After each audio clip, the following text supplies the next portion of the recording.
take solace in the simple perfection beneath it.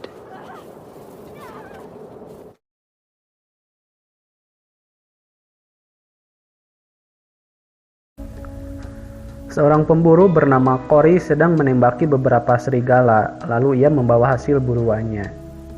Setibanya di rumah, Cory berencana akan membawa Casey, yaitu putranya, untuk mengunjungi mertuanya.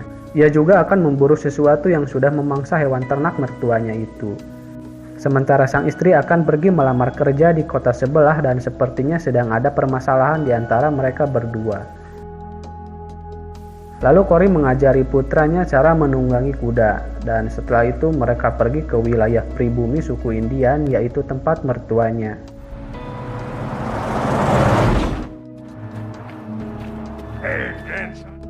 Sesampainya di sana, sang mertua menunjukkan hewan ternaknya yang sudah dikoyak hewan buas, dan sepertinya beberapa ekor singa yang telah memangsa hewan ternak tersebut. Saat bersamaan, badai akan segera tiba. Tanpa menunggu, Cory langsung mengikuti jejak buruannya itu.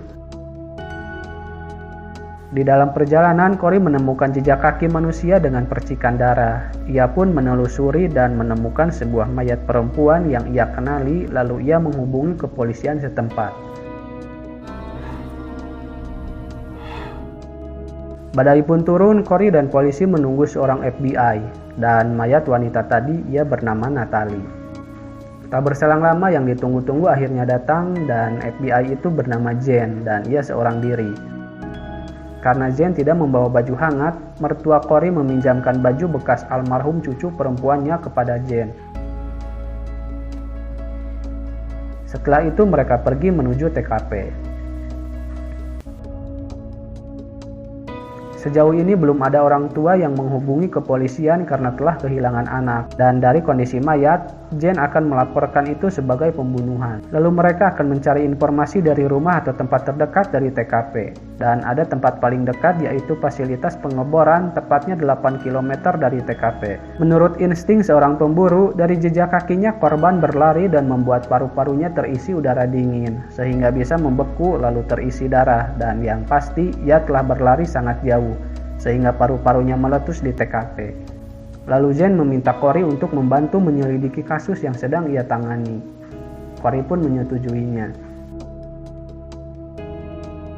Setelah itu, Casey menanyakan siapa yang tewas, lalu Cory memberitahukan bahwa ia hanya seorang gadis yang tersesat. Ia juga menanyakan apakah ia mati seperti Emily, kakak perempuannya, dan sayangnya iya.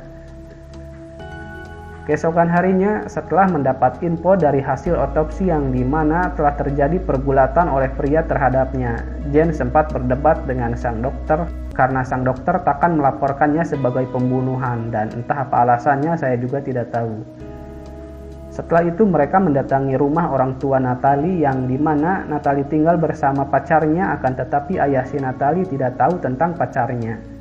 Karena Hansen selaku ayah mempercayai putrinya karena ia sudah dewasa, sehingga ia membiarkan Natalie hidup bebas, dan ternyata itu adalah keputusan yang salah.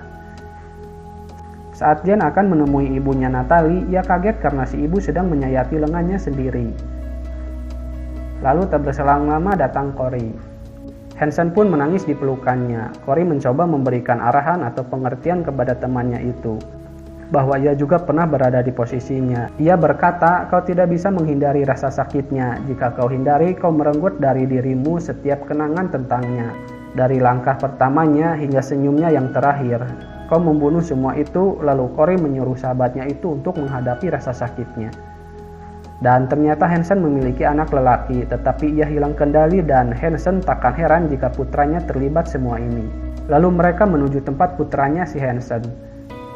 Sang polisi mewanti-wanti Jane untuk berhati-hati berhadapan dengan teman putra Hansen karena mereka sangat berbahaya. Di sisi lain, Cory sedang mengamati setiap jejak yang ia temukan. Setelah mengetuk pintu, yang keluar adalah teman si Chip yaitu Sam. Sepertinya ia sedang abok, dan setelah basa-basi, Sam menyemprotkan sesuatu kepada Jane dan rekannya. Dengan sempoyongan, Jane masuk ke ruangan itu dan melumpuhkan Sam yang mencoba menyerangnya. Setelah itu Jane menginterogasi Chip dan menanyai tentang saudarinya, akan tetapi ia tidak tahu apa yang terjadi. Lalu Corey memberitahukan info tentang petunjuk yang ia temui, yang dimana ada jejak motor salju tetapi tak ada jejak kembali, dan ia mengarah ke TKP penemuan mayat Natalie. Lalu mereka mengikuti jejak itu dan sampai di atas bukit. Setelah ditelusuri, tanpa diduga mereka menemukan sebuah mayat yang sedang dimakan burung. Setelah meminta izin, Corey akan mengajukan beberapa pertanyaan kepada Chip. Setelah berbicara dari hati ke hati, akhirnya Chip mau berbicara bahwa ia pernah bertemu dengan pacar Natalie. Ia sebaya dengan Corey dan ia bekerja sebagai petugas keamanan di fasilitas pengeboran, dan namanya adalah Matt. Lalu Corey memberitahukan informasi itu kepada kepolisian dan juga Jen.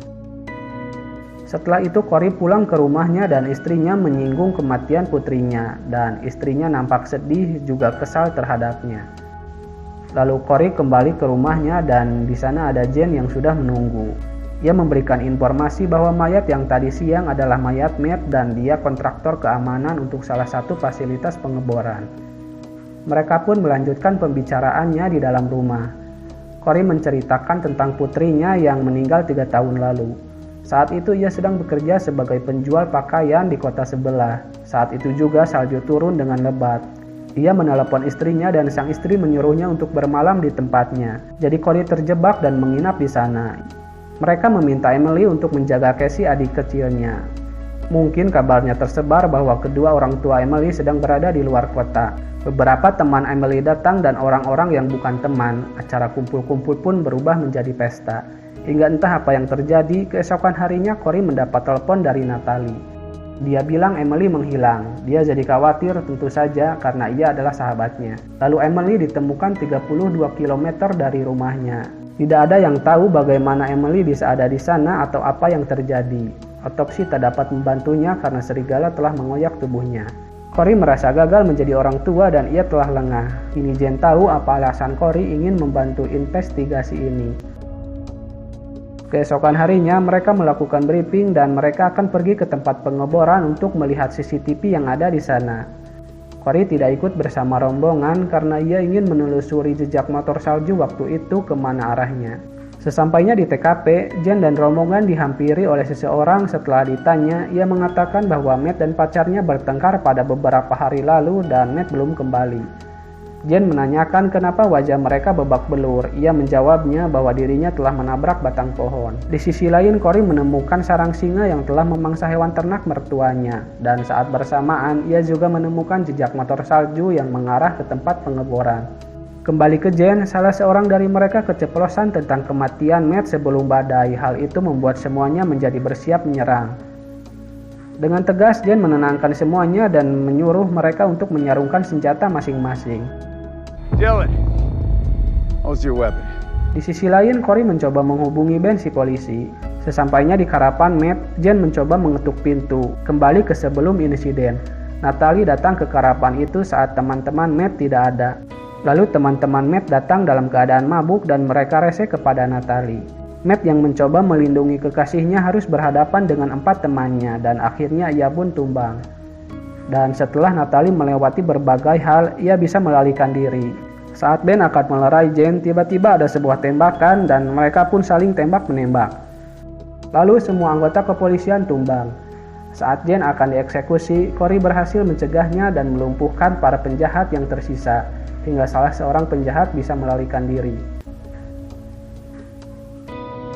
Ternyata Jen terkena serpihan peluru dan Jen meminta radio panggil milik Corey. Lalu Corey akan memberikan hukuman kepada penjahat yang lolos. Corey membawa si penjahat ke atas gunung. Dengan senang hati Corey akan membebaskan si penjahat jika ia jujur dan mengakui perbuatannya. Setelah mengakuinya, ia dibebaskan dan disuruh berlari tanpa alas kaki di atas gunung salju. Hingga pada akhirnya ia tewas dengan paru-paru yang mengkristal. Setelah kejadian itu, Jen dilarikan ke rumah sakit dan Jen menangis atas insiden yang menimpa Natalie. Lalu Corey pergi ke rumah Hansen. Hansen bercerita bahwa anak lelakinya menghubungi dirinya untuk yang pertama kalinya. Ia berada di stasiun dan menyuruh ayahnya untuk menjemput dirinya.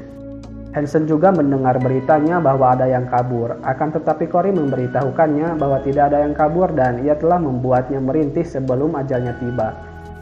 Corey juga mengingatkan untuk tidak terlalu keras terhadap anak lelakinya, dan film pun selesai. Sampai jumpa di video selanjutnya. Wassalam.